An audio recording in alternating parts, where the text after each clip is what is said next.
Olá, pessoal, seja bem-vindo ao canal Três Tons de RH.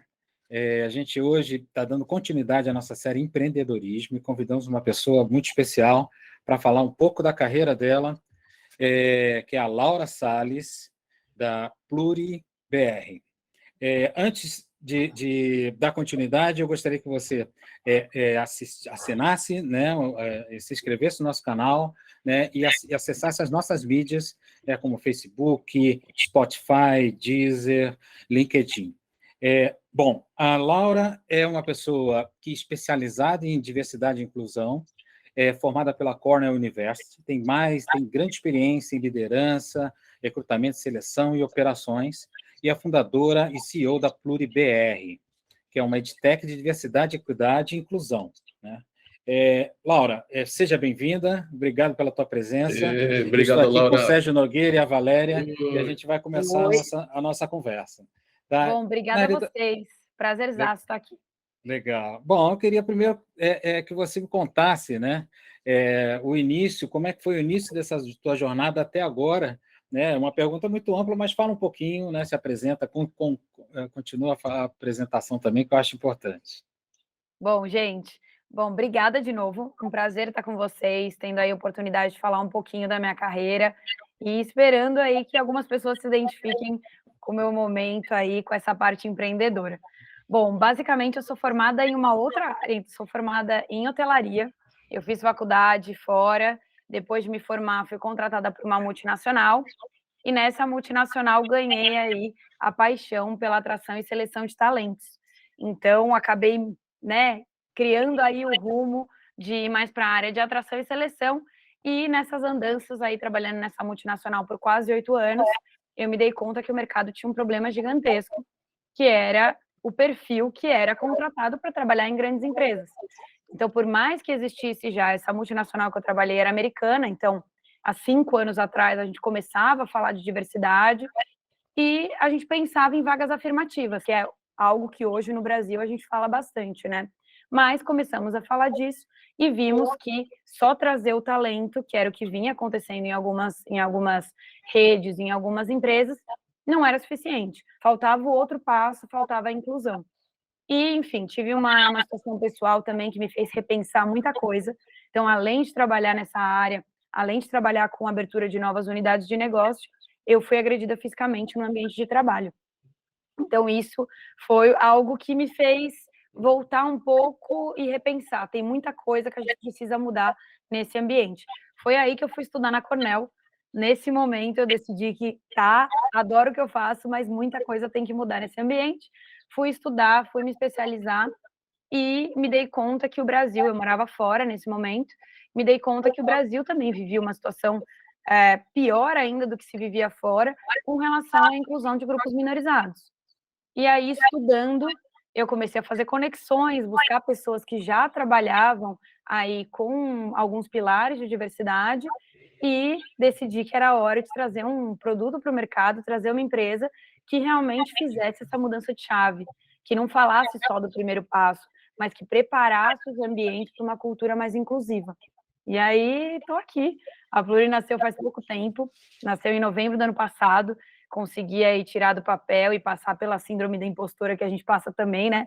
Que era aquela coisa de eu trabalhava numa grande empresa, numa multinacional, estava fora há muito tempo e falava, será que eu estou pronta para o mercado do Brasil? Será que eu estou pronta para empreender? E aí passei essas barreiras e a Pluri nasceu no final do ano passado. Mas, Laura, como foi? Quer dizer, você, um super propósito, então você partiu de uma experiência pessoal, buscou o autoconhecimento, foi atrás, então, daquilo que move você, né? Daquilo que realmente traz um propósito à sua vida e à sua vida profissional também. Como é que foi? Você encontrou alguém com esse mesmo propósito? Como é que foi? Então, a gente percebe que o propósito une as pessoas, né? Quando a gente começa a procurar, eu comecei as buscas por pessoas no LinkedIn. Eu fui atrás de pessoas que já tivessem conexão com equidade racial, inclusão LGBTQIA+, pessoas com deficiência. Eu fui buscando pessoas que realmente se conectassem com isso. E aí foi aí que eu me apaixonei ainda mais pelo problema que a gente precisava resolver, que tem muita gente querendo transformar o Brasil, querendo que a inclusão aconteça, e muita gente que entende que isso não é só aquela coisa que vinha de empresa de responsabilidade social, mas sim um ativo forte para o mercado de trabalho e um ativo forte, tanto financeiro quanto de performance e de criatividade para as empresas. Então, comecei a ver aí muita gente engajada e foi até aí que surgiu um dos maiores diferenciais que a gente tem na Pluri hoje, que é ter uma rede plural que fale com as empresas. A gente tem mais de 30 educadores hoje com a gente, nos mais diversos temas, e são eles que dão vida à Pluri. São eles que trazem todo esse conteúdo, toda essa experiência também para conversar com as empresas e desenvolver esse ambiente organizacional mais positivo. Legal. Laura, conta para a gente, né, ainda mais para todo mundo que está assistindo a gente, que está pensando em abrir um negócio. Fala um pouco mais, você falou barreira, mas fala um pouco mais das etapas. Conta um pouco mais, com mais detalhes, como é que foi essa tua trajetória de avaliação, de estruturação, de pensar. Conta um pouco mais para a gente, por favor. Empreender é mais fácil do que parece, né? Eu acho que, assim, a gente também faz uma mística muito grande de startup, fundar uma startup. Não tem nada disso. É entender a dor. Se eu sei que o mercado tem uma dor e eu tenho vontade de transformar essa dor em uma solução para esse mercado, isso é empreender. E eu acho que quando a gente entende isso, que medos vão existir, a gente vai se sentir muitas vezes que a gente não está pronta, porque, né, sempre tem aquela questão, a gente vai mesmo assim, porque a gente sabe que tem um problema que precisa ser resolvido. E eu acho que é essa mudança de chave que acontece. No meu caso, foi realmente, enfim, conectar com a dor, entender que a gente precisava de uma mudança urgente, principalmente no nosso país, e encontrar pessoas que também, né, se uniram a mim nesse propósito e acreditaram. Mas assim, como é que você estruturou? Você estruturou um plano, um planejamento? Como é que você fez? Comecei com uma pesquisa de mercado. Eu acho que começar ouvindo é a melhor solução, né? O melhor caminho. Porque às vezes a gente acha que sabe, mas, né, tem muito mais coisa por trás. Então eu comecei pesquisando o mercado. Então, entendendo qual era a realidade do momento e depois dessa pesquisa, ouvindo todos os lados. Ouvindo grupos minorizados no nosso caso, ouvindo empresas e vendo benchmarks de fora. Depois disso, comecei a ver também quais eram as empresas que no Brasil faziam isso. Então, além de ver exemplos, além de ver benchmark, quem está fazendo crescer esse ecossistema. Então, primeiro, ver pesquisa de mercado, entender o problema realmente, se você está solucionando uma dor, ou se é uma dor que você acha que existe no mercado, né, que tem muito disso também. Depois dessas pesquisas, partir para uma análise do que eu gostaria de ser como empresa, qual é o meu objetivo, que empresas me inspiram, que é importante ter inspiração também. E inspiração não é cópia, inspiração é inspiração, é ver de fora coisas que estão sendo bem feitas. E olhar dentro quem são meus concorrentes. E ouvir o meu cliente. Então, assim, esse estudo é o que precisa para abrir uma empresa, assim. E aí, passado isso, eu tinha um PowerPoint, então eu tinha nada em mãos, e fui num evento que foi transformador para mim, que foi um evento de tecnologia, com o meu PowerPoint na mão. E lá enfim, conheci pessoas que vieram a ser investidores da Pluri. Então, assim, acreditaram na ideia tanto quanto eu. Eu tinha a ideia, tinha um roadmap, tinha aí um plano depois da pesquisa de mercado de que sequência a gente gostaria de atingir e as nossas metas, tanto financeiras quanto de transformação em número de pessoas, em número de, né, usuários no nosso caso. E aí fui para o mercado com PowerPoint mesmo, não tinha nada muito complexo na mão.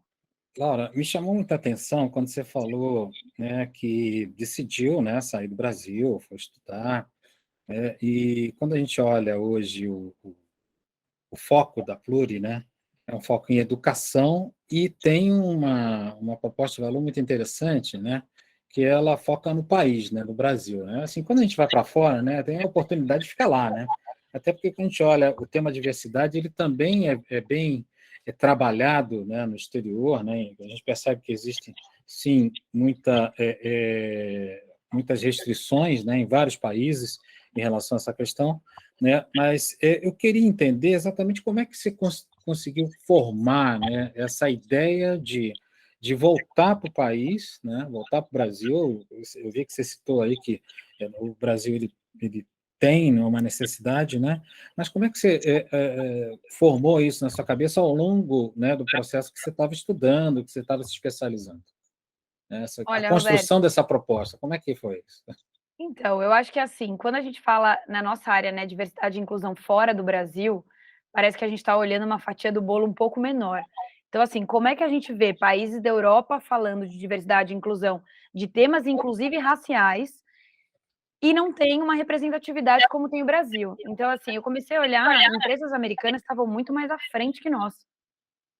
E eles têm uma população negra de 14%. Isso é uma coisa que muita gente não sabe. Nossa população negra hoje são 56%.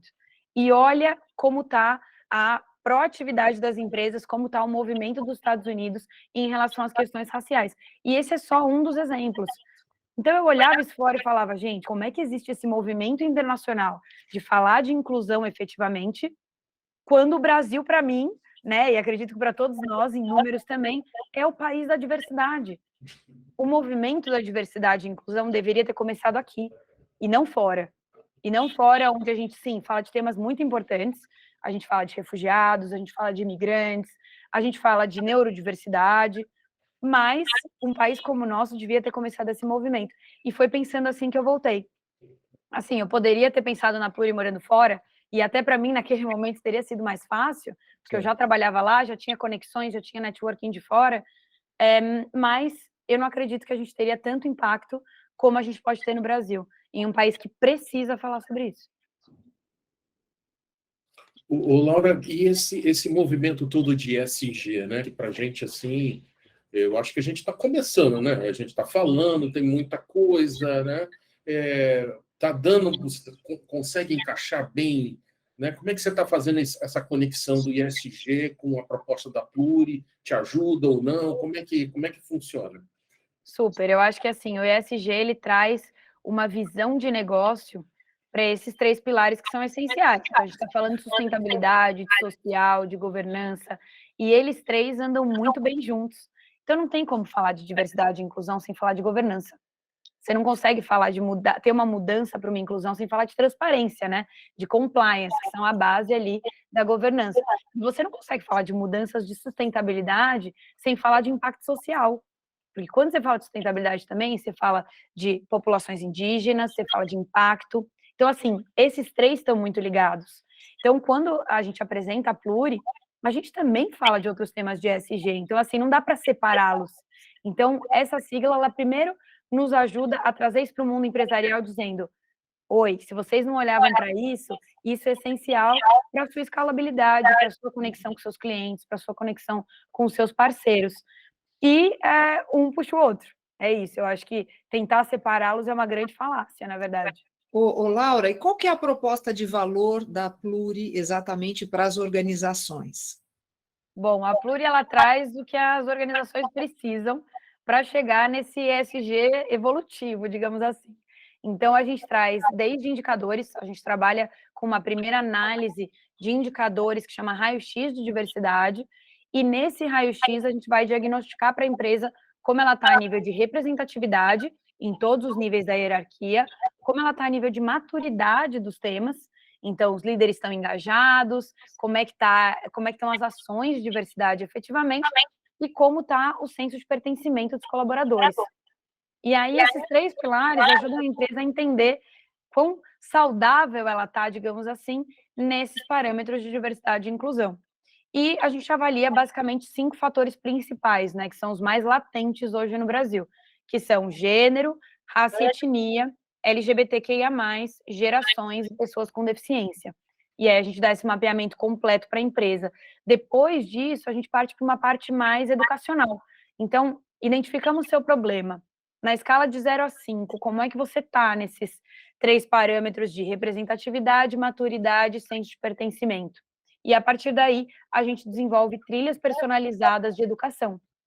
Então, como é que você consegue trazer esses indicadores para a realidade da sua empresa e evoluir nesse sentido? E aí, como eu disse, não tem como separar as letrinhas. Então, a gente, por mais que o nosso foco principal seja diversidade e inclusão, a gente tem muitos cursos de compliance, por exemplo. Compliance antirracista, antidiscriminatório, a gente fala de direitos humanos, a gente fala de digitalização, da transparência em digitalização, e aí a gente fala de sustentabilidade também. Então, como é que a empresa começa, né? Então, como é que ela sai da idealização que hoje existe muito em cima do ESG e como é que ela vai para a prática? E aí, claro, a gente foca no principal porque a gente acredita que no social, porque o social é a maior alavanca para essa empresa realmente crescer e performar, mas a gente traz realmente todo um conhecimento aí nessa base. Ô, Laura, deixa eu te perguntar uma coisa. A Pluri, quando nasceu, você já tinha esse processo, vamos levantar diagnóstico. Tá desse jeito que você está falando ou era um outro? Não, nasceu totalmente diferente. Nasceu para ser Interessante. Netflix da diversidade, isso sim. A gente queria trazer conteúdo, ser uma empresa de conteúdo para as empresas, mas ao longo do processo é que a gente descobriu a dor, né? A gente fez essa primeira pesquisa, viu que estava tudo muito embrionário, mais embrionário do que a gente imaginava, e que a gente teria que dar tudo mais mastigado para os nossos clientes.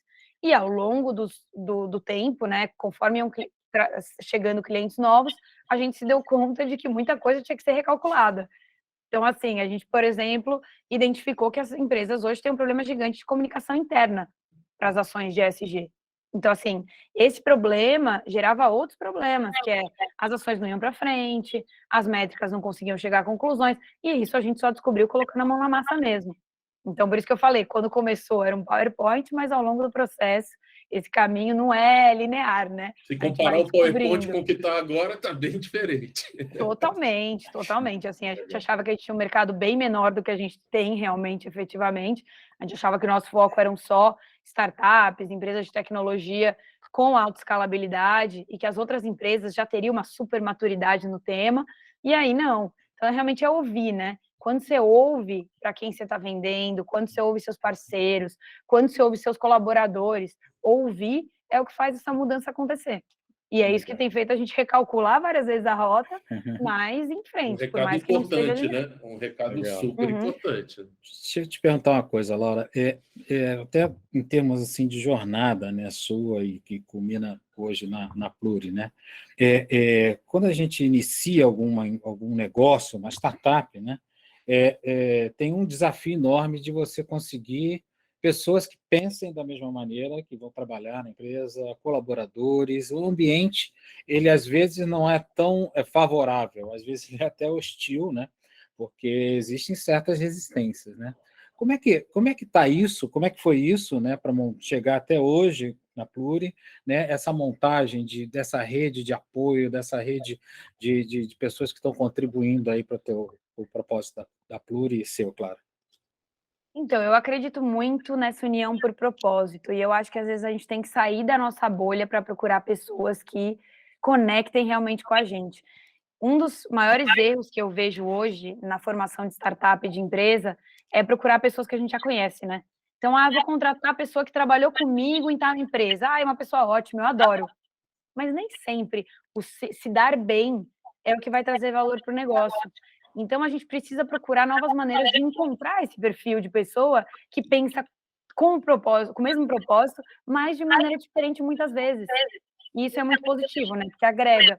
Então, o nosso processo da Pluri foi diferente do usual, assim. Primeiro que a gente foi procurar em outras vias. Então, hoje, como a gente procura os nossos colaboradores, são em grupos minorizados em rede social. Então, a gente vai em Facebook, publicitários negros, publicitários LGBTQIA+, vai no LinkedIn, anuncia vagas afirmativas, sim, mas a gente sai um pouco dessa rota.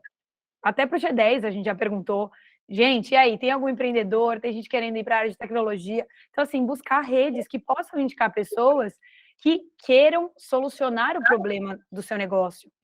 E não necessariamente que você se dê bem, né? Eu acho que é isso. Ô, Laura, essa jornada, né, de empreender tem sempre dificuldades. Essas dificuldades ensinam, né? Quais foram as dificuldades que você, né, o seu grupo está encontrando nessa jornada? Boa. Eu falei uma coisa que eu queria só corrigir um pouquinho, que eu falei, não necessariamente se dão bem. Você descobre que você se dá bem, mas não é aquela coisa prévia de convivência, né? E isso também relacionado ao que você me perguntou. Eu acho que a gente descobre as dificuldades juntos e a gente consegue crescer junto quando cada um tem essa visão e essa captação de mercado. É muito o que acontece com a gente, assim. A partir do momento que você tem também colaboradores, que eu tenho colaboradores, um foi meu professor, ele sente uma conexão comigo, mas ele é 60+, é o único 60+, LGBTQ, sabe? Então, assim, agrega e a gente cresce junto.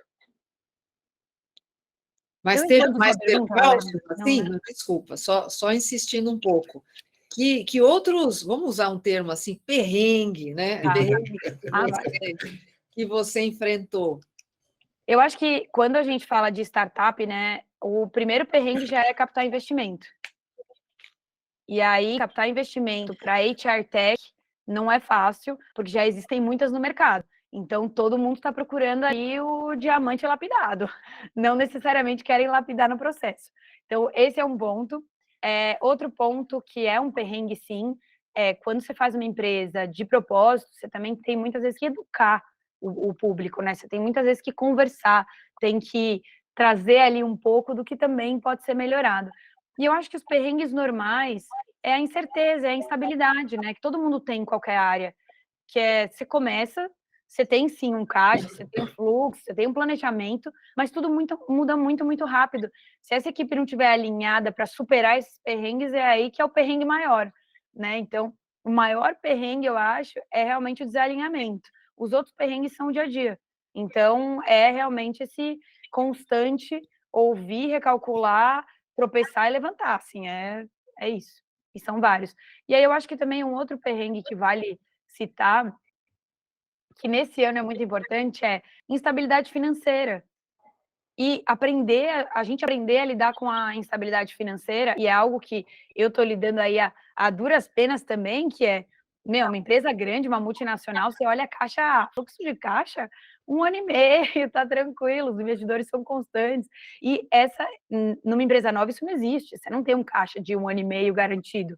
Quando, você faz uma captação pensando em 1 ano e meio, mas tem que pensar de novo e essa constante rever. Ô, Laura, outra coisa eu queria te ouvir é essa questão do empreendedor, quando ele começa, ele tem que fazer tudo, né? Porque, como você falou, não tem recurso, e aí tem que pensar no financeiro, tem que pensar em marketing, você faz produção, aí tem tecnologia. Conta pra gente como é que você está se virando, né? Tendo que tratar tantos temas, muitos provavelmente você não domina, né? E aí, como é que faz para se virar nos 30, como se diz? Eu acho que é pedir ajuda. Sinceramente, isso eu tenho toda a humildade do mundo. Acordo, não sei fazer alguma coisa, nossa, hoje eu preciso fazer, não sei, algo que eu não esteja acostumado. Tecnologia não é minha área. Então, assim, no começo, agora a gente tem um CTO, agora a gente tem uma pessoa de produto, uma CPO também, mas no começo, quando eu tinha que estudar plataformas e tudo mais, eu fui procurando. Então, olha, oi, tudo bem? Topa me ajudar? Procurando redes de mentorias. E eu ia diretamente batendo na porta. Eu acho que, assim, 100 portas vão se fechar, mas 10 vão abrir. E essas 10 que abrirem agregam para que a gente consiga passar por esses momentos e esses aprendizados. E esses aprendizados são muito valiosos.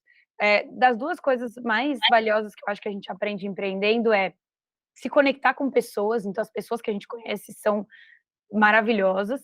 E a segunda também é relacionada a pessoas, que é o aprendizado que elas nos trazem. Então, assim, é um crescimento constante para também ter essa automotivação, né?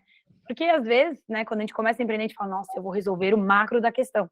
Não, a gente vai resolver também o pagamento do dia a dia. A gente vai ser a pessoa exatamente que vai disparar o e-mail marketing. Então, é tudo. De SDR, de analista de financeiro, a parte estratégica. E é essa que é a graça de empreender também, que é saber que toda etapa tem seu valor. Legal. Essa questão de diversidade, né? A gente falou aqui de ESG, né? A gente percebe que tem muitas empresas que estão adotando, mais por adotar, né? Assim, mas porque é uma moda, uma regra, para a empresa se viabilizar, né? Você percebe isso no mercado? Você vê isso uma dificuldade na hora de você prospectar o teu cliente? Ou você vê uma abertura muito grande em relação a esse tema? Como é que você avalia, né, na tua Eu opinião? acho que tem de tudo, Roberto, para falar a verdade, mas ainda a maior parte são as empresas que fazem pela dor, né, pela necessidade.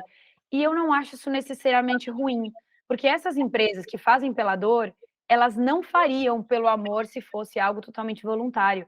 Então, ter iniciativas como o Nasdaq, como agora a B3, que trazem como uma imposição mesmo, se você quer chegar nesse patamar, você precisa cumprir esses requisitos, isso faz as empresas olharem para algo que elas não olhavam. E isso traz uma seriedade para o tema também, que é, por que eu preciso cumprir metas financeiras, mas eu não preciso cumprir metas de ESG? Eu também tenho que ter KPIs, eu também preciso medir a minha evolução nesse sentido, não é fazer por fazer. E quando as empresas que fazem pela dor começam a investir e ver retorno e resultado, aí a motivação muda. Então, se esse primeiro passo não é tão genuíno, que ele exista para que a gente consiga mudar essa empresa ao longo do trajeto e ao longo do caminho. Mas você acha que essa visão, essa resistência, talvez seja pelo fato de não conseguir tangibilizar um ganho? Sim, assim, a gente está falando de um tema que começou a ter, né, visibilidade dos últimos 3 anos para cá no Brasil. Então, assim, maior boom, né, eu digo, a gente já fala de ESG há mais tempo, mas o maior boom em 3 anos. E tudo que é novo assusta, né? E aí você quer ver os outros fazendo, tendo resultado para você fazer também. Poucas empresas querem levantar a bandeira e serem as primeiras correndo o risco de ter esse deslize. Então, assim, começam a surgir já muitas métricas de análise de resultado. Aí a gente começa a ver essa mudança. Até aproveitando a pergunta do Roberto, Laura, quando você está numa organização, quais são os principais dificultadores, né, que você encara, né, que você encontra para prosseguir num projeto? Porque tem sempre a área que inicia, mas não necessariamente consegue levar à frente, né? Como é que você vê?